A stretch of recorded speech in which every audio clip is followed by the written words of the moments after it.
ಇದೆ. ಯಾರು ಇದಕ್ಕೆ ಬುನಾದಿ ಹಾಕಿದ್ದು 2006ರಲ್ಲಿ ಮಾನ್ಯ ಕುಮಾರಸ್ವಾಮಿ ಅವರು ಈ ಟೌನ್ಶಿಪ್ ಮಾಡಬೇಕು ಅಂತ ಮಾಡಿದ್ದಾರೆ. ಅದಾದ ನಂತರ ಮತ್ತೆ 2018ರಲ್ಲಿ ಅವರು ಮತ್ತೆ ಮುಖ್ಯಮಂತ್ರಿಗಳಾಗಿದ್ದರು. ಆ ರೀತಿ ರೈತರ ವಿರೋಧ ಇದೆ ಅಂತಕ್ಕಂಥದ್ದು ಅವರಿಗೆ ಮನಗಂಡಿದ್ದರೆ ಅವತ್ತೇ ಅವರು ಅದನ್ನು ರದ್ದು ಮಾಡುವಂಥ ತೀರ್ಮಾನ ಮಾಡ್ಬೋದಾಗಿತ್ತು, ಅದನ್ನು ಹಿಂಪಡಿತಕ್ಕಂಥ ತೀರ್ಮಾನ ಮಾಡ್ಬೋದಾಗಿತ್ತು. ಇವತ್ತು ಬೆಂಗಳೂರು ಭಾಳ ವೇಗವಾಗಿ ಬೆಳೀತಾ ಇದೆ. ಎಲ್ಲ ದಿಕ್ಕಿನಲ್ಲೂ ಬೆಂಗಳೂರಿನ ಬೆಳವಣಿಗೆ ಆಗ್ತಾಯಿದೆ. ಮೈಸೂರು ರಸ್ತೆ ಅಂತೂ ಭಾಳ ದೊಡ್ಡ ಪ್ರಮಾಣದಲ್ಲಿ ಬೆಳವಣಿಗೆ ಆಗ್ತಾಯಿದೆ. ಬೆಂಗಳೂರಿಗೆ ಹೊರಗಡೆಯಿಂದ ಬಂದು ನೆಲೆಸ್ತಕ್ಕಂಥವರ ಜನರ ಸಂಖ್ಯೆ ಜಾಸ್ತಿ ಆಗ್ತಾಯಿದೆ. ನಮ್ಮ ಮುಖ್ಯಮಂತ್ರಿಗಳು ಇವತ್ತು ಇದಕ್ಕೆ ಒಂದು ಒಳ್ಳೆಯ ರೀತಿಯಲ್ಲಿ ಅಭಿವೃದ್ಧಿ ಆಗಬೇಕು. ಇವತ್ತು ಜಾಗತಿಕ ಒಂದು ವ್ಯವಸ್ಥೆಯಲ್ಲಿ ಇಡೀ ಪ್ರಪಂಚದ ಗಮನವನ್ನು ಸೆಳೆದಿದೆ ಬೆಂಗಳೂರು.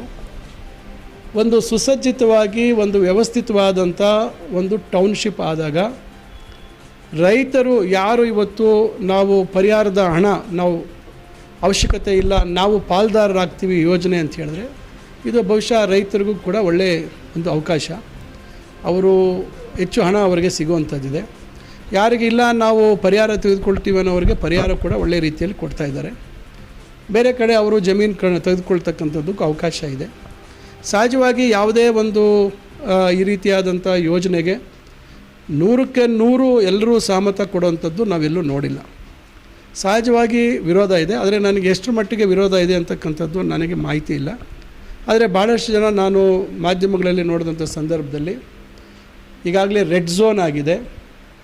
ಇಷ್ಟು ವರ್ಷ ಯಾಕೆ ಕುಮಾರಸ್ವಾಮಿ ಅವರು ರೆಡ್ ಝೋನ್ ತೆಗಿಲಿಲ್ಲ, ಅವರ ಅಧಿಕಾರ ಬಂದಾಗ ಯಾಕೆ ರೆಡ್ ಝೋನ್ ತೆಗಿಲಿಲ್ಲ, ಅದರಿಂದ ನಾವು ಯಾರೂ ಮಾರಾಟ ಮಾಡೋಕ್ಕಾಗಲಿಲ್ಲ.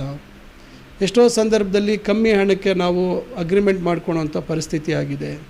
ಇವೆಲ್ಲ ನೋವನ್ನು ಕೆಲವರು ವ್ಯಕ್ತಪಡಿಸಿದ್ದಾರೆ, ಕೆಲವರು ಬೇರೆ ರೀತಿಯಾಗಿ ಅವರ ಅಭಿಪ್ರಾಯಗಳನ್ನು ಹೇಳಿದ್ದಾರೆ. ಒಟ್ಟಾರೆಯಾಗಿ ಮಾನ್ಯ ಮುಖ್ಯಮಂತ್ರಿಗಳಿಗೆ ಅಲ್ಲಿನ ಸಂಪೂರ್ಣ ಚಿತ್ರಣ ವಸ್ತುಸ್ಥಿತಿ ಅವರಿಗೆ ಅರಿವಿದೆ. ಅವರು ಇವೆಲ್ಲವನ್ನು ಅಳೆದು ತೂಗಿನೇ ಇವತ್ತು ಆ ತೀರ್ಮಾನ ಮಾಡಿರ್ತಾರೆ.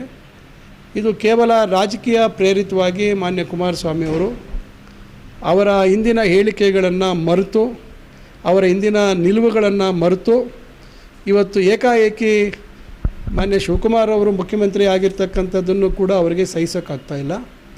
ಇವೆಲ್ಲವನ್ನು ಮನಸ್ಸಿನಲ್ಲಿಟ್ಕೊಂಡು ಇವತ್ತು ಏಕಾಏಕಿ ಅವರು ದೊಡ್ಡ ಮಟ್ಟದಲ್ಲಿ ನಾನು ರೈತರ ಪರ ಇದ್ದೀನಿ ಅಂತಕ್ಕಂಥ ರೀತಿ ನಾಟಕವನ್ನು ಆಡ್ತಾಯಿದ್ದಾರೆ. ಈ ನಾಟಕ ಈಗಾಗಲೇ ಭಾಳಷ್ಟು ಜನ ರೈತರು ಬಹಿರಂಗ ಮಾಡಿದ್ದಾರೆ. ಬಹುಶಃ ಕುಮಾರಸ್ವಾಮಿ ಅವರು ಇವತ್ತೊಂದು ಪ್ರಯತ್ನ ಮಾಡ್ತಾಯಿದ್ದಾರೆ ರಾಜಕೀಯವಾಗಿ ಲಾಭ ಪಡಿಬೇಕು ಅಂತ. ಖಂಡಿತ ಅದಕ್ಕೆ ಅವರಿಗೆ ಯಶಸ್ಸು ಸಿಗೋದಿಲ್ಲ ಅಂತಕ್ಕಂಥದ್ದು ನನ್ನ ಉದ್ದೇಶ.